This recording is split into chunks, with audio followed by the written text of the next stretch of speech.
Rally ending వచ్చిన తర్వాత ఫహీం ఖురేషి అనే టెంప్లెట్ చైర్మన్ అతను రేవంత్ రెడ్డి బినామీ. ఆయన మీద 100 కేసులు ఉన్నాయి, 100 కబ్జా కోర్. ఆయన పెద్ద పెద్ద కబ్జాలు చేసి ఏదో తల నెత్తికి ఎక్కినట్టు మాట్లాడిండు.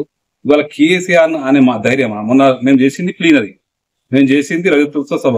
ఆ రజతోత్సవ సభకు వచ్చిన జనాన్ని చూసి మైండ్ దొబ్బి చిప్పు దొబ్బి వీళ్ళది. ఇవాళ కేసీఆర్ గారు ఆ మీటింగ్ ఎందుకు మాట్లాడేదని చెప్తున్నాడు. అరే కళ్ళుండి చూడలేని కబోది కేఆర్ సురేష్ రెడ్డి గారి నాయకత్వంలో మా ఎంపీలందరూ కూడా, అంటే రాజ్యసభ సభ్యులు ఎంతమంది మా బీఆర్ఎస్ పార్టీకి ఉన్నారో వాళ్ళందరూ కూడా ముక్తఖండంతో వక్ఫ్ బిల్లును ఖండించిల్లు.